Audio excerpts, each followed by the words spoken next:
Ya, terima kasih Anda masih bergabung bersama kami dalam ID Export Session Closing pemirsa, dan saatnya kita sampaikan infografis terkait dengan pergerakan industri makanan dan minuman di tengah pandemi COVID-19 yang terjadi di Indonesia. Kita lihat apakah memang ini mempengaruhi kinerja penjualan, kinerja perusahaan-perusahaannya. Selengkapnya bisa Anda saksikan di layar televisi Anda.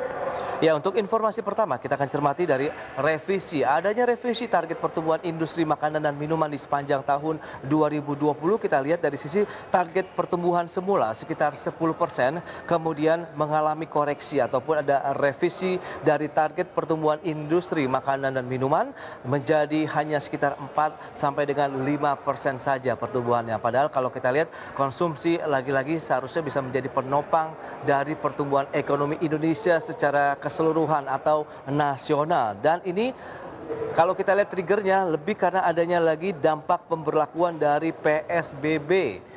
Dan kita lihat ini juga menjadi salah satu asumsi pertumbuhan ekonomi yang mengalami tekanan atau minus 2%. Sehingga mau tidak mau ikut menekan semua industri lainnya begitu, dengan adanya asumsi pertumbuhan ekonomi secara nasional saja bisa dikatakan minus sampai dengan 2%. Dan kita lihat apa saja sih produk-produk makanan minuman yang menjadi penopangnya? Kalau kita cermati bersama itu ada produk makanan minuman kesehatan dan juga kebutuhan sehari-hari yang menjadi penopang dari industri makanan dan minuman Indonesia di tahun 2020 ini. Adapun proyeksi dari GAPMI, Gabungan Pengusaha Makanan dan Minuman Indonesia, itu untuk dari sisi pertumbuhan sekitar 4 sampai dengan 5%. Sementara dari pemerintah sendiri, khususnya dari Kementerian Perindustrian hanya menargetkan tumbuh sebesar 3%. Berarti memang sih kalau kita lihat dari sisi target pertumbuhan semula yang 10%, turunnya lebih dari 50%. Tapi justru target dari GAPMI ini lebih tinggi dari pemerintah sendiri atau Kemenperin yang hanya dibatasi sekitar 3% saja untuk pertumbuhan industri makanan dan minuman di Indonesia. Baik, selanjutnya kita akan cermati bagaimana dengan infografis terkait dengan pertumbuhan industri makanan dan minuman secara tahunan di sepanjang tahun 2020 ini. Kita lihat bagaimana dengan pertumbuhan industrinya.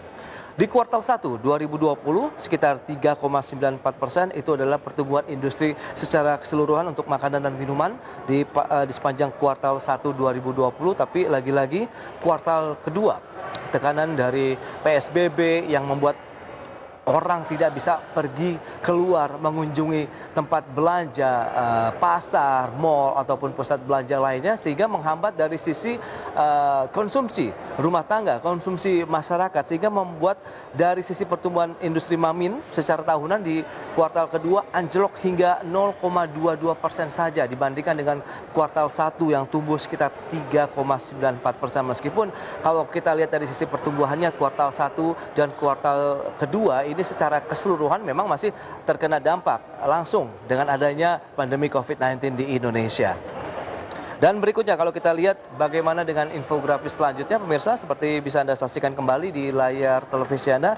Ini adalah pendorong ataupun penopang dari pertumbuhan industri makanan dan minuman di tahun 2020 itu apa saja sih? Siapa yang menjadi faktor-faktor pendorong dan membuat industri ini masih bertahan di tengah pandemi?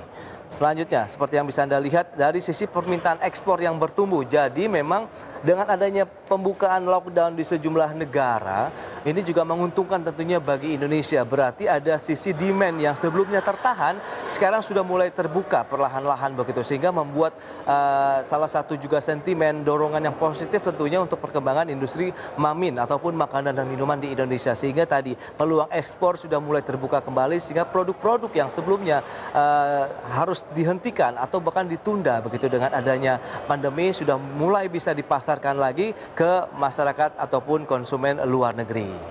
Dan selanjutnya kita lihat sudah mulai dibukanya pusat perbelanjaan ya dengan adanya transisi dari masa PSBB ini, meskipun ini juga menjadi perhatian lebih lanjut dari pemerintah pusat maupun daerah karena adanya perkembangan kasus-kasus baru yang justru lebih banyak belakangan ini, sehingga membuat pemerintah pusat maupun daerah pun harus berpikir ulang kembali begitu. Apakah masa transisi ini juga akan dilonggarkan kembali atau tidak? Karena kita lihat beberapa waktu dan kita lihat kemarin yang sudah dibahas terkait dengan adanya rencana pembukaan bioskop itu kan sudah mulai dibatalkan, ditunda dulu, tidak lagi dibuka untuk umum minimum begitu karena adanya penambahan jumlah kasus baru dari COVID-19 di Indonesia dan khususnya di wilayah DKI Jakarta.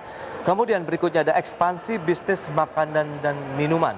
Ini juga terus dilakukan upaya-upaya diversifikasi produk maupun daerah-daerah tujuan ekspor yang sudah dilakukan oleh para produsen makanan dan minuman untuk mereka tetap bertahan di tengah adanya pandemi COVID-19 seperti yang terjadi saat ini. Dan berikutnya, stimulus dari pemerintah ini memang menjadi salah satu andalan, tidak hanya di Indonesia. Hampir semua negara menerapkan strategi yang sama, memberikan stimulus kepada masyarakat, kepada pelaku industrinya sehingga mereka masih tetap mampu melakukan penjualan, bisa memproduksi barang-barang mereka dan juga memasarkannya kepada masyarakat di daerah ataupun di negaranya masing-masing. Dan ini juga menjadi salah satu yang menopang bahwa industri makanan dan minuman bisa bertahan hingga saat ini, hingga detik ini juga.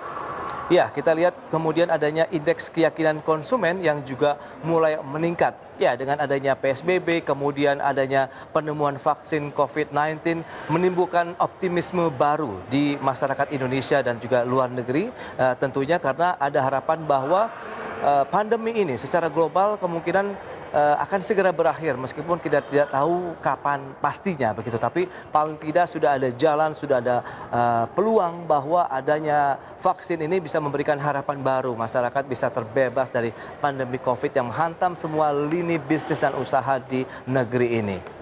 Itu dia untuk dari sisi penopang industri makanan dan minuman di sepanjang tahun 2020. Dan berikutnya kita akan lihat bagaimana dengan indeks keyakinan konsumen yang tadi sudah disampaikan sudah mulai ada peningkatan. Kita lihat dari sisi pergerakannya di bulan Januari hingga Agustus, berarti pergerakannya ini bisa dikatakan year to date begitu, dari Januari hingga Agustus 2020. Kita lihat di bulan Januari tercatat 121,7. Kemudian di Februari ada penurunan 117,1, kemudian turun lagi di bulan Maret menjadi 113,8. Ini juga karena sudah mulai boomingnya kasus COVID-19 di sekitar bulan Februari Maret di Indonesia, sehingga membuat indeks keyakinan konsumen mengalami tekanan yang cukup dalam. Dan yang paling dalam terjadi pada bulan Mei, tepatnya di angka 77,8 poin. Kalau kita lihat dengan adanya penurunan tajam dari indeks keyakinan konsumen di Indonesia. Tapi perlahan-perlahan sudah mulai ada perbaikan seiring dengan upaya pemerintah untuk menangani permasalahan COVID-19 dan juga dengan adanya stimulus-stimulus yang diberikan oleh pemerintah. Ini mau tidak mau ikut mendorong kembali dari rasa optimisme, kemudian menjadi sentimen yang positif untuk indeks keyakinan konsumen di Indonesia. Perlahan sudah mulai menanjak pemirsa, kita lihat. Seperti yang bisa Anda saksikan di layar televisi Anda, Juni, Juli dan juga Agustus menjadi 86,9 poin. Dan ini trennya menanjak dalam 3 bulan terakhir. Semoga ini masih akan terus berlanjut dengan adanya dukungan dari pemerintah dan semua pihak, dan kita tetap menerapkan protokol kesehatan COVID-19 yang sangat ketat sekali. Ya, demikian pemirsa update dari perkembangan industri makanan dan minuman di tengah pandemi COVID-19, dan di segmen berikutnya kami akan hadir dengan informasi menarik lainnya dari mancanegara.